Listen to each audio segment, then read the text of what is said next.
Welcome, everybody. We are on episode 24. Welcome to 2025. I can't believe it. We're a month late, Prem, but that's okay. Nobody has to know, except the people watching us live. Yeah. So how are you this 2025? Oh, it's been rocking. I mean, it's been you have pretty been hectic. Very busy. Pretty busy, yes. That's good. A few travels coming up, and it's I'm telling you, busy's good. Busy is good. Busy is good. Yes. Today we're going to talk about how to craft an engaging webinar. Yes. And I want to stress the importance of how I believe most businesses these days underutilize webinars or podcasts or anything digital like that, where you can hit a very large group of people by spending time once. Yep. It can be recorded and shared later. You can talk about evergreen content, so you can share in the future. You can also do things like current events, which you can, tell people what's new, what's trending. So they're so diverse in their use, and they're inexpensive. And I just feel like webinars are underutilized, and I want to bring that to the attention of small and mid-sized businesses in our community, so that they can maybe try one. Yeah, and absolutely. See how they can generate and nurture their leads with it. Yeah. Since we're going to do like a little bit change from what we did last year to this year, we're going to have more conversations and directions, in the sense that we're going to keep it short and sweet, right? So from that aspect, if you are known as the webinar queen, so to say, and under that title, what would you define as a good webinar be? If you define a webinar, what is a webinar to somebody who doesn't know what that means? Good question. I feel like, well, first of all, there's many uses of webinars, but I think the word educate is probably the most common way a webinar can be utilized effectively. And you're teaching people something they didn't know before they watched. You're providing value. Got it. So essentially, they're not a sales pitch. Yes, exactly. So that was the point. I mean, it greatly put. So essentially, the webinar is you giving a value added service. By receiving that value added service, the automatic assumption or the pointer is that since they see your expertise in a certain topic, the individual or individuals will seek you out for consulting or on that very topic, or how to execute things like that, right? So the idea of a webinar is to give a value-added service that will translate into business calls. Definitely. But also remember to be patient. If you have 20 people on a webinar, not all 20 people are going to say, I want a discovery call with you, or I want to buy what you're selling. Right. They're not. But what you're doing is you're building trust in your brand, in your expertise, in your knowledge. So it's not an overnight. That really nothing is in marketing. Nothing's going to happen overnight. Nothing's going to turn to gold. Sure. But we do have some great case studies. As most of you know, we at Clarent provide the Webinar Bee service, and a lot of our clients see gold on their first webinar kind of thing. So others, it takes 3 webinars to show any value to them. Right. But a lot of it also is, are you presenting it well? Are you charismatic? Are you engaging your audience, right? There's so many variables, but if you're doing everything right, or at least 80% of it, you're going to get some gold at the end. Absolutely. And you will find an ROI to them. Awesome. Okay. So I thought really today, the goal of today's episode is really to equip business owners with strategies on how you can captivate your audience. Also, how do you get your audience there? How do you promote your webinar? Pretty much how to create a webinar that will be successful for you, and you will have people watching it. Got it. So we're going to keep things simple. I'm going to give you 6 different tips. We're going to walk through them, and then we're just going to chit chat in between, and we'll go from there. Yeah.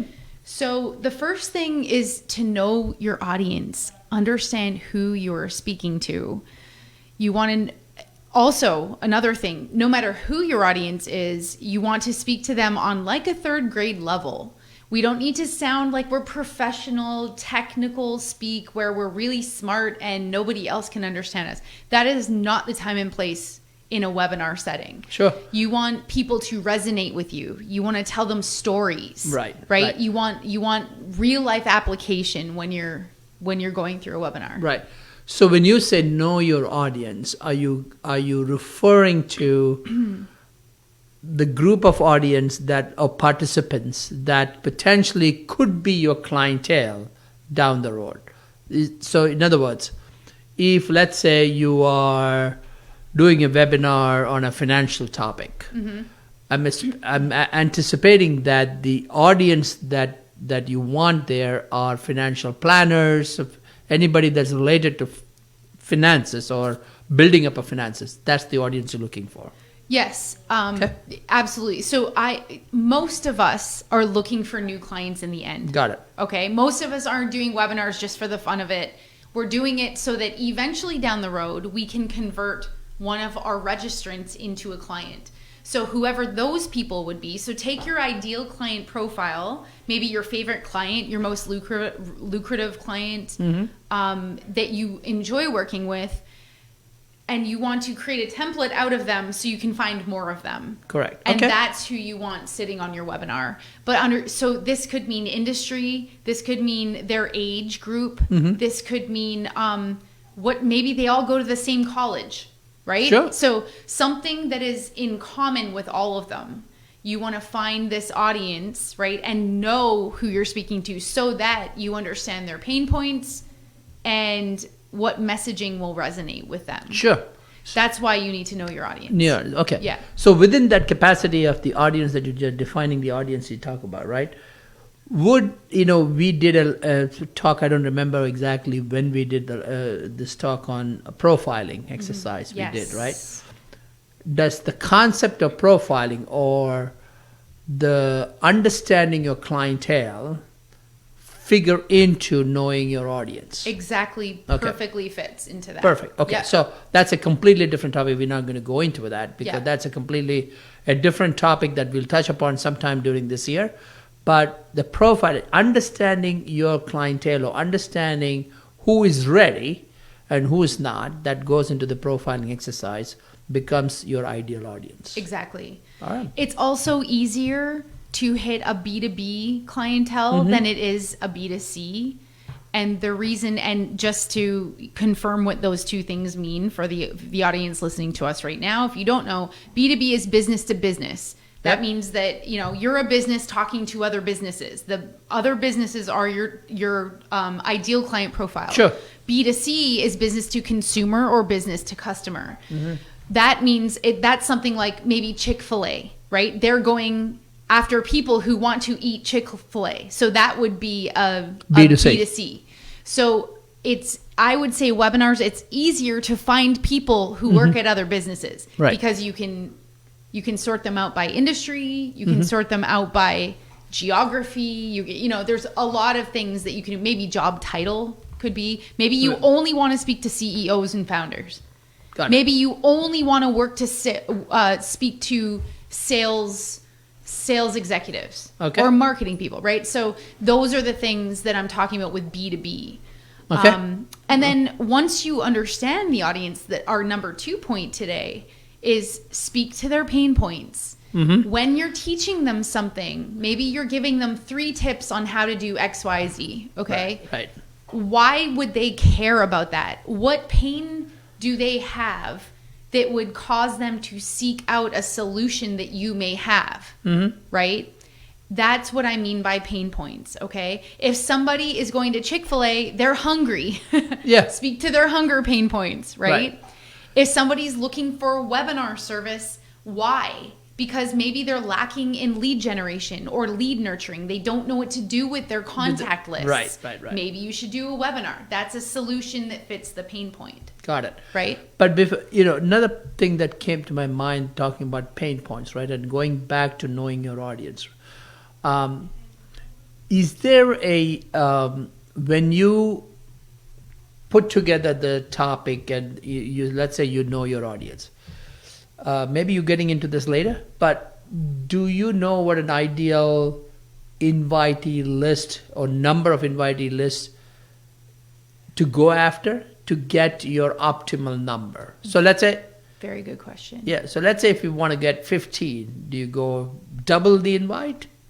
Not Triple necessarily. Okay. It all depends on the quality of your list. Of your list. Yes. Exactly. Okay. So like for WebinarB, for example, if we have brand new clients who have never done a webinar before, they don't have an email list and they don't have social media followers or presence, and maybe their website is brand new and there's no traffic on it, all of our efforts come from just the list of 10,000 contacts we give them, which is purely cold.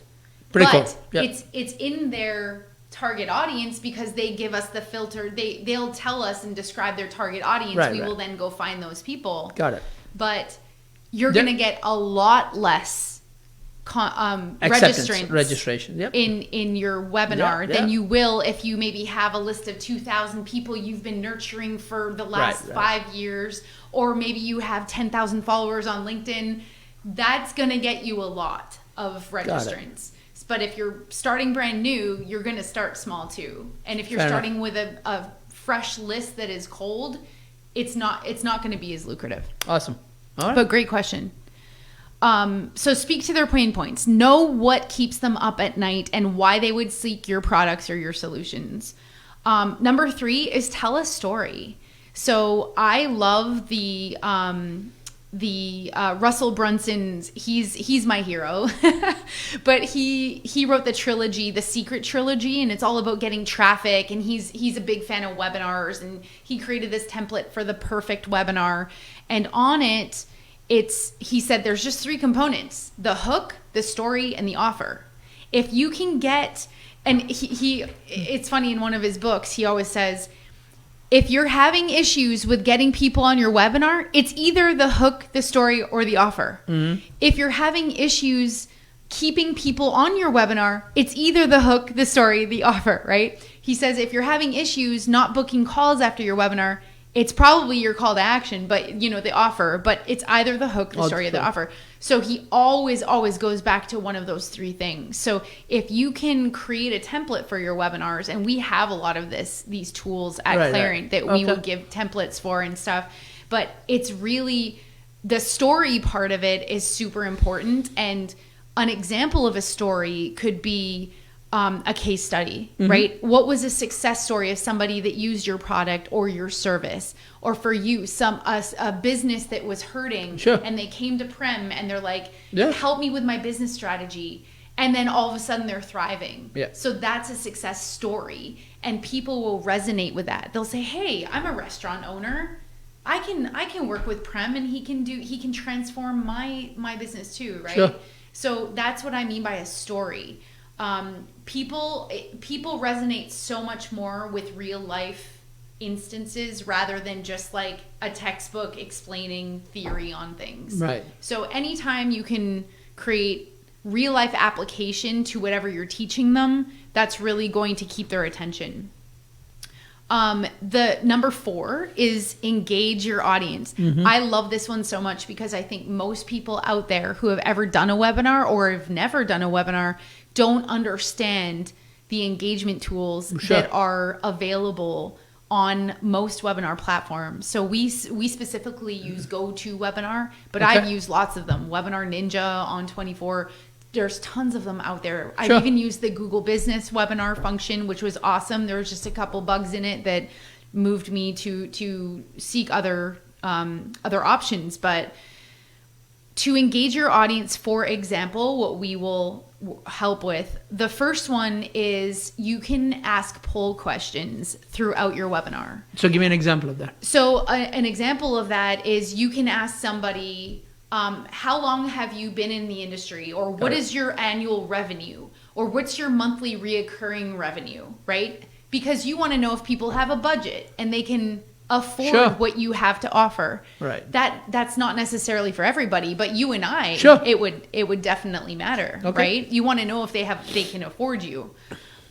You could ask them, It could be like a annual revenue. It could be a team. How big is your team? You're not going to work with somebody who's a solopreneur necessarily. You want someone who has a sales team who you can train. So you would want maybe not necessarily you, Prem, but anybody. Yeah, absolutely. Could be, I don't work with teams under 10. Yeah. So you're going to ask them what's their team size, right? Exactly. Or you might have a slide that has statistics up there, and you're not going to tell them the real statistics. You want to ask their opinion, what they think. Sure. Right? So there's lots of examples of poll questions that allow your audience to be engaged instead of them walking around their kitchens and their houses or their offices. They're actually going to be looking at the screen waiting for your poll questions. So, and you want to make sure that you prime them that you are going to be releasing 5 poll questions or 3 poll questions throughout this webinar. So please stick to your screen and be available. Another function is that you can actually turn on the cameras and the mics of your audience. I don't know if every platform offers this, but the one that we use does. Okay. And one of my clients a couple months ago went through, it was our first webinar where he decided, I want to turn on the cameras. Now, half the people will turn them off right away. Right. But we do, obviously, a little pop-up comes on the screen. We're turning on your cameras. We let everybody know this is interactive.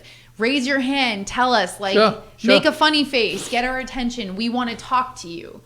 And he booked 2 discovery calls that, and he also got a client from that one. And so that's the second way that you can be engaging. Another way is obviously using the chat feature, right? Get people talking. Where are you from? You know, what's your pain? Why are you on this webinar? Why are you listening? What are you looking to get out of this webinar? Right? This is going to teach you so much about your audience. And then the last thing is you can do a survey at the end. And this is a great way to engage your audience by understanding feedback about your webinar. Did you enjoy this? Was this crappy? Rate this on a scale from 1 to 10. What would you like to learn in the future on our webinars? Right. So many ways to engage your audience on webinars. But also, this isn't really engagement, but this is more qualification for your leads and your registrants on your webinar. When people are on your registration page, you can set up a series of questions. Now, you don't want to go crazy on them because it's going to turn people off. But you can ask them a series of questions about all of those qualification questions that you have when you're on discovery calls and you're asking your prospects questions, like knowing whether or not they're qualified to buy from you. So you can ask questions like that on the registration page. You can then get a list of those people even before your webinar, so you know who to engage with. Okay. So number 5 is provide a call to action. So many people that I see on webinars don't have an ask at the end. They just end and that's it. And you're never going to know anything about your audience. You're never going to, right? And an ask doesn't have to be a sell. Right? You don't have to sell somebody on anything. You could ask them to follow you on LinkedIn. Everybody open up your LinkedIn profiles. Get out your phone. Open Instagram, right? Open Facebook, whatever it may be. Can you please go to my page and follow me right now? That could increase by 20, right? Right there. And they're meaningful because they're actually leads. They're actually people who you want to be on your webinar and you want to be as a client. So providing a call to action, it could be book a discovery call. It could be watch a demo of my product. It could be, do you want a free sample, right? There's just so many. Do you have any ideas for different call to actions that aren't like, do you want to buy my product? I would go ask a different question saying that, the information here, which of the information did you like the most, right? Yes. Because that would be an engaging part of it, because then you can understand their pain points a little better. But as a customer profile, which is what you are trying to achieve at the end of doing a webinar, you can classify that customer saying that if, for example, if one of the clients says that, the reason I wanted to do this webinar was that I want to learn how to, not only get the new clientele, but how to keep them. Yes. So from that statement alone that they're losing customers, they're able to acquire, but they're losing customers. So there is some process improvement that need to make. In other words, you know exactly where the pain point is, because when you follow up with those potential clientele, you can go back to that very discussion that you had and then relate to what you can offer to close that gap. Yes. But I think that's a better question to ask on a poll question. Sure. So I think for a call to action, you're asking them to give you something like follow me, like me, book a call with me, buy my book, sign up for my next webinar. That's a really good one. Right. So if you can line up your next webinar or your next podcast or your next event, maybe even if it's in person, and you want these people, give them the information there and say sign up right here, click the button. Or to that point, you can ask them to send the link of this discussion to some of your friends or 5 people. Yes, absolutely. Refer us.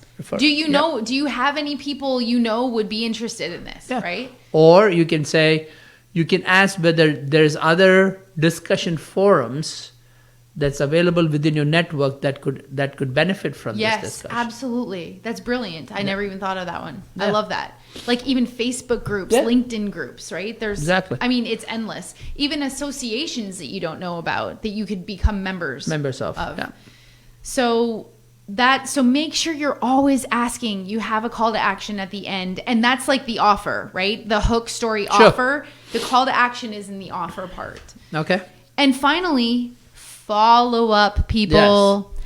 I know a lot of teams and sales teams don't like the word follow up, but it's really hard to come up with a replacement. I don't know if you can think of anything other than follow up. It's like, talk to them again. Talk to them again. Push the sale. Yeah. Ask them to buy, But follow up is so very important. Right. And I think that's where a lot of teams are missing, even if they're doing webinars. They're wondering why they're not getting clients out of their webinars. Right. And usually the issue is the follow-up process. Exactly. Completely agree. If you only have 20 people registered to your webinar, and let's say only 10 people showed up, okay? That's 10 people that raised their hand saying, I want to spend 1 hour of my life with you, and I'm interested in what you have to say. What do you offer? Yep, that alone is a hot lead. Sure. Right? Right. And then I will take it one step further on the follow-up, right? Everything that Desiree pointed out, being knowing your audience, speak to the pain points, tell a story, engaging your audience, all those are cues as to where that potential clientele is sitting, not only from an information perspective, from a business perspective. Which means that you can automatically, as you go to the webinar, prioritize them based on their needs for a follow-up. Absolutely. Also, don't forget that we provide, and all webinar platforms provide, the reporting of your webinar. Mm-hmm. I don't want you ever to ignore the reporting of your webinar. That is the most important part, because it's telling you who asked a question in the chat, who rated your webinar from 1 to 10, a 10, or who rated it a 2 so you can improve it. Exactly. It will tell you how they answered the poll questions. So guess what? You take this information and you write them an email. Or you send them a text, or you get on the phone, right? And you say, hey, I noticed you answered the poll question this way. This was your answer. Yep. Can you tell me more about that? Yeah, exactly. Right? Just ask them questions. Exactly. Get to know them. Get to know their business.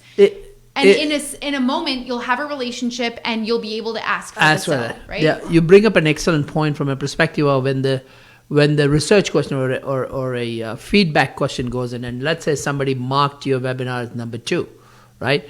It gives me a great thing that I learned way up in my career, and that was that if you have, let's say, for example, 10 clients, right, and they are, being repeat clients of you, and then you want to improve, and you ask all these 10 people, how many people actually comes and tells you as to what's wrong with you? 1%. Wow. Right? What's wrong with you? What's wrong with you, right? Okay. What's wrong with me? Less people and tell then you what's right with you. What do most businesses think? Here comes a pain, pain in the ass. Pain in the ass, client of mine. Yeah. But think about it. That's the only person that told you what's wrong. You should invite them to understand, because the other 9 or 99%, they don't satisfy, they'll just go somewhere else. And you're wondering what happened to them. You have no idea. They just fall off the face of the earth. Very good right? point. So from the perspective, anybody that has, rated, with that you're not anticipating, follow up with them, because that itself create an interest. Because I said 2. They're interested in knowing, this is maybe a good client to work with, because they're understanding. They just didn't negate, that I didn't like whatever they've offered. But they followed up to understand, why did I say what did I say? It itself could turn into a very hot lead that could lead up to millions of dollars. I love that. And in sales, you're always saying a no is actually just as important as a yes. As a yes. You're not wasting any more of your time on them. Exactly. But also, if you can ask that no as to why. Mm-hmm. What was it about what you learned from me that you're not interested in? It could be budget. It could be, I hate your personality. Sure. It could be your brand sucks. It could be, I don't need your product, right? Whatever it may be, it's still a learning opportunity for you. Absolutely. Yep. And so we've gone through the 6 now. I want to now talk to you about the story. Yeah. Where, and this will only take a minute, but I want to talk to you about one of our latest clients that just went through a webinar with us. They are a digital marketing agency, and what they offer is LinkedIn and cold email outreach. Okay. They are a small team of about 10 and doing a couple million in revenue, but very effective with their service, and they have a very niche target audience. Remember that ideal client profile? Yeah. So it's acquisitions and mergers and like business brokers. Got it. And so anyone selling their business would be their client, right? Okay. But they're looking for brokers. And we set up a webinar for them, and they had 24 total registrants. They did not have a large email list that they gave to us. I think it was maybe 600 that they already had. We did our 10,000 on top of that. They had a small following on LinkedIn, but not a lot. I don't think they had a presence at all on Facebook. Okay. So this was, mediocre, but that's why they didn't have 70 people in their webinar. They had, 24 people register. Right. But remember, the registrants are also leads. Even if they didn't attend, you can still go after them, right? They're just not as hot as the ones attending. Yeah. So 24 registrants, 14 people attended. Okay. They used polls, like we talked about. They used qualification questions on their registration page so that they could weed out the people that weren't serious or that didn't qualify to be their buyers. They also had a survey at the end, which about 40% of people filled out. You're not required to do it. So remember, this is like people willing to do it. So you're never going to get 100%. They engaged with their audience during chat. They also had a Q&A at the end. Lots of questions were asked. And after their first webinar, they closed 4 deals, and that's at $3,000 a month each. Okay. So 4 times 3 is $12,000 a month. Yeah. Think about the ROI in that. And I know like pricing isn't here. I'm not going to talk about it, but they did very, very well. And that's only one webinar. But they had a great hook story offer, okay? They also had a specific target audience that they knew who they were talking. They knew their audience.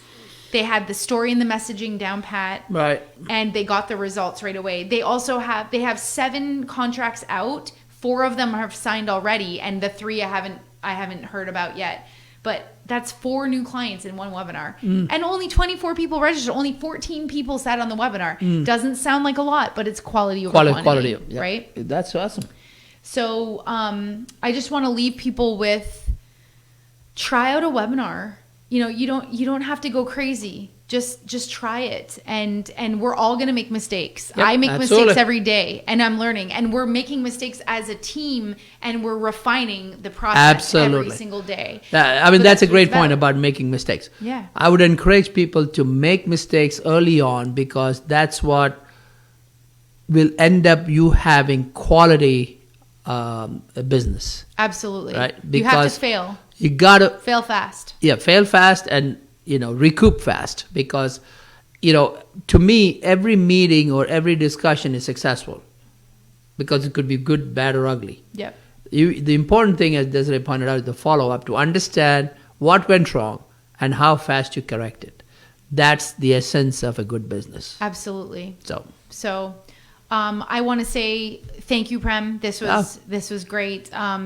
Our next webinar is creating a one-page strategy plan for your business. Yep, that'll be exciting. And I think the key to that the next episode is the one-pager, because I think people get so overwhelmed with like this thick book that's a business strategy. Is like, it's so overwhelming. Yes. And so I can't wait for that one, and I love the idea. And I just want to thank everyone for listening today.